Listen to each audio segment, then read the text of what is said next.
I came into the blockchain space 2 years ago, roughly, and before that, I was working for the government and private entities. Well, I'm just seeing like lots of different industry in the world. Then, what actually comes to my mind was well, what will be actually helping the people in need and who have not been saved or helped before.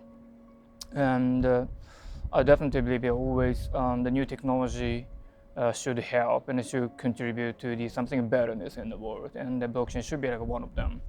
The UN is trying to achieve the sustainable development goals, and especially they get the targets, a lot of targets by 2030s. One of the major goals for the United Nations is to provide the identity for the older people. In the modern world, we get roughly 7.7 billion people live in the world, and then among which 1.1 billion people are still missing any kind of ID. So which means like they have no access to the education, no access to the bank, no access to the any kind of the general services they should they receive if they get an identity. There are lots of new companies, especially in the digital, the blockchain space. For example, Hyperledger, and working with the Accenture, the Microsoft, and the traditional companies, and the United Nations, the entity. They're trying to provide digital identity for those people. So I'm seeing lots of possibility and in the new technology. So that's why blockchain gets a lot of possibility. That's what I believe.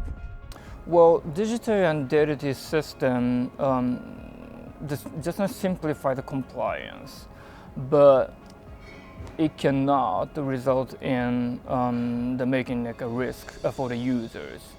So I believe the important is, well, it's very essential for the technical supplier cannot store any data of the users or any kind of the behavior of the users. Well, the human error always, cause a lot of problems. So I think the digital itself does not make any problem, but when it comes to the user experience, well, the providers, their mentality or the morality of the provider is much more important. So if I see the vulnerability, that's definitely upon human beings. According to the PwC's research, well, more than like 80% of the executives in the 15 countries, they get pretty much interested in the blockchain technology, or they have already started accommodating the blockchain technology. So I've seen the traditional economy, traditional businesses, they get pretty much interested in this new technology. But the important point is, well, there's still mistrust on the technology, and also regulatory the uncertainty still remains. So that's why, like the company like us, the QRC, that we're regulated capital, and we're trying to set the regulatory framework for those who are still uncertain the regulatory framework, and who wish to come to this new era of the technology. Just to help them to understand what the technology is, and also if we can just provide the regulatory framework with them, well, they could have the more idea. Okay, we get regulation, we got law, so that's why we can just get into this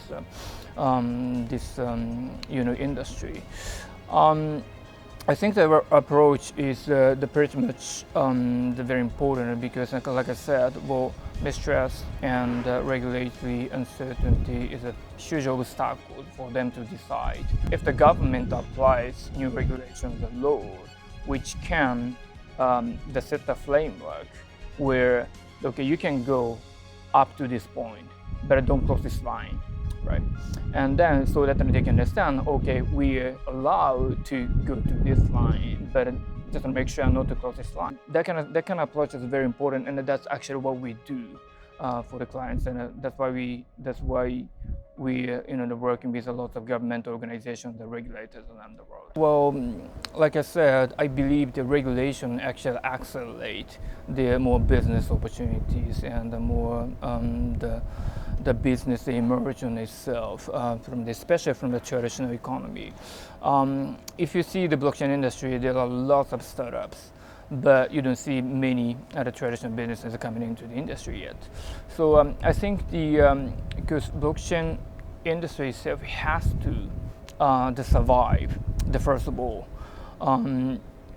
Otherwise, because in 10 years ago, 10 years later, nobody was speaking about the blockchain already. So the important point is, we have to engage many people, many players, many industries that are coming into this blockchain technology, and then they would embrace the technology, and then they can utilize them for the combination of the traditional business. The regulation is not that threatening of the exporting the new technology, but I think the setting the regulation is much more important to just giving the chances for the traditional economy to come into this industry.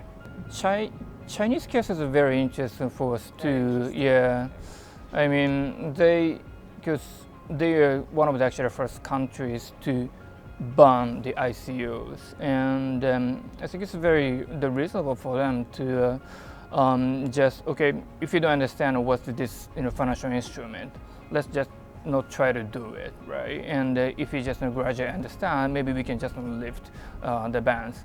Well, I don't know what they're thinking about, but that kind of things could be happening. So the centralization could be the combining with the decentralization. That's what I'm thinking at the moment. Maybe the China or Dubai try to issue the local the token, which could be digitizing their own fiat currency.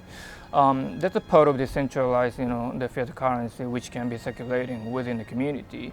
But at the same time, when you take a look at the example in the Africa, Ethiopia, for example, the AYO.NEWS, one of the three components of the Cardano blockchain, with the collaboration of the Ethiopian government, they will issue the cryptocurrency, which can be utilizing for paying the utility bills and the gas and electricity, which enables the 6 million people to reach to the cryptocurrency for the local usage. So I think the important point is, you have a lot of choices. Centralized fiat currency, which could be digitized, or decentralized the cryptocurrency, which can also be utilized for the local usage. And then the people will choose what's the best solution for them. Well, it could be actually a good idea. I think I was very surprised when I went to, for example, China, Beijing and Shanghai, and people do not use fiat currency anymore, the paper money. They don't use it. And people just bring in their mobile and pay like a WeChat Pay, Alipay, or whatever. This is very easy, right? So I think it's just a matter of the convenience. If you can just accommodate a new technology, in which way cryptocurrency or digital fiat currency, which is issued by the digital central bank. So I know the many countries actually trying to set up the such kind of arrangements so far, because like I said, I'm working with the local regulators and lots of the governmental organizations. The government tend to think, put everything centralized, right? So I think if you just can imagine that in the first era of the advent of the internet, everybody trying to think, this is something really game changer. We can do everything with this tool. But of course, local regulator coming in, and the government they try to just warning people, hey, this is a really great tool, but you have to understand, what you can do and what you cannot do. So we definitely have to find out what's the best and the reasonable point from the regulator perspective and decentralized perspective. The cross relationship with the public and the private entity is very essential, I guess. We are partner with the three major universities in Asia: Malay University in Malaysia, and the National Taiwan University, Science and Technology, and also Waseda University in Japan. And what we do is basically we try to get the the laboratory in the graduate school, and we work together. We actually do the joint research, the project from the regulatory perspective and also technical perspective. I do not have actually much opinion about the current educational system, but the collaboration with educational or academic institutions are much more highly the respected and recommended, like we do, because private entity usually goes to the commercial profit, and because that's what we have to pursue. But the educational institute, they can go crazy, right? I mean, they can do hackathon and bring lots of people and they bring in lots of crazy ideas. But some of them could be a really good idea, which we are not able to achieve. So I think the definitely collaboration between private entity and educational institutes much more. It's very essential. I see so much synergy between the blockchain and the gaming, especially in the culture industry. When we started the Quanta project in 2015, we believe the blockchain can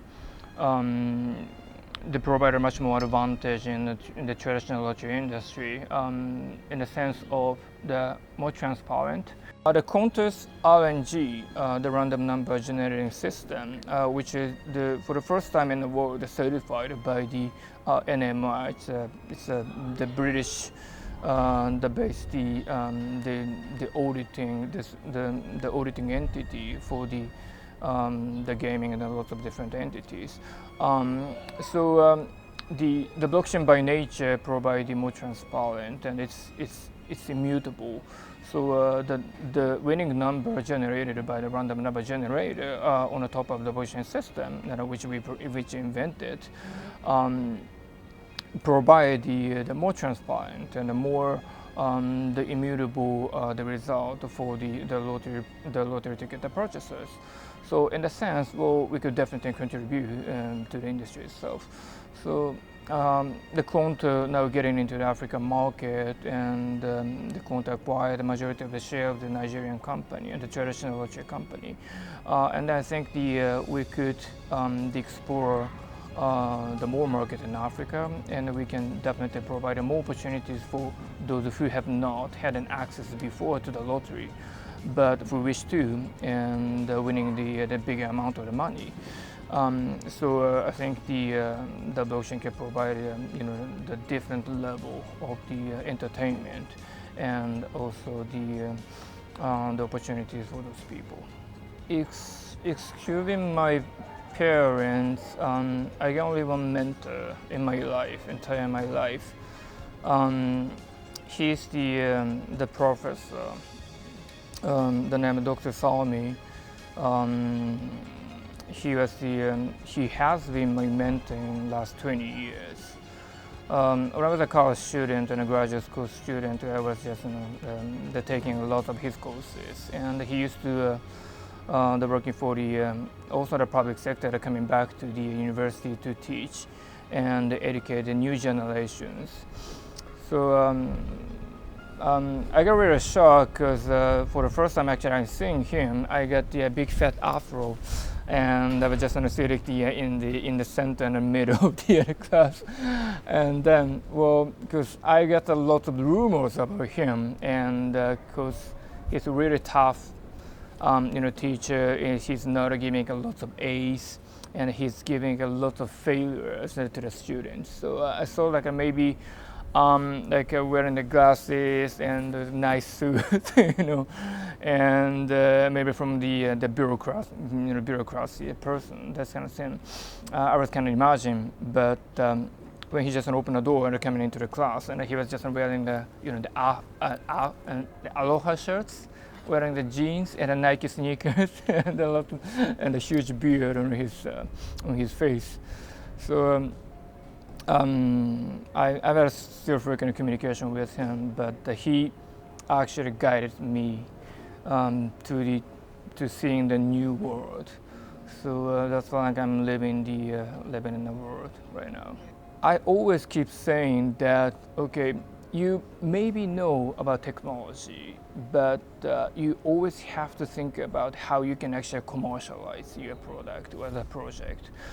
If you don't have such an idea, if you don't have such kind of mentality that you have to make it commercially successful, you will definitely fail. Because you can just think about, okay, well, I do just focusing upon one thing. Okay, I'm just trying to make something which can be innovative, but you're thinking about the innovation is not innovative for someone else. That could be always possible. So you always have to think from the different direction, different angle. That okay, this is really commercially successful. This is really marketing-wise successful. That kind of the ways of thinking is also very important for those who wish to do this in startup. According to my parents, I've been always a risk taker. Like graduating from high school because I decided to go abroad, and then well, I studied in the United States and Los Angeles. But I always I again going to Lebanon, Syria, Turkey to study. Well, no one coming from Japan and studying abroad in the United States and getting the higher education, well, never probably decided to go to the Middle East, and especially going into the war zone or conflict zone to pursue their study.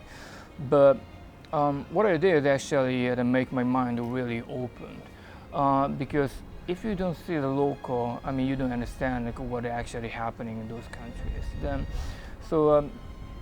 Well, I've seen a lot of Palestinian refugees, and I've seen, of course, going to the Israel to seeing the victims of for example, the terrorist attack and those kind of things. Then, but well, through the direct dialogue, I could understand how they actually feel and what's actually happening in there. So then. I started working for the government. I started, working for the private entity coming into the blockchain industry. So I'm doing a lot of different things, and every single decision, probably I'm taking a lot of risk to make those decisions. But I never regret. That's a good thing, because you can have a lot of opportunities to see many people in many different roles. I came to Malta for the first time for myself, actually, in my life. But I usually travel 10 to 15 countries a month to see many people from refugees to ministers, right? But if you don't take a risk, if I just want to change the world, if you don't take any challenges from where you are at, take another step to make it further, you will never get success, right? So that's why I like to take in challenges.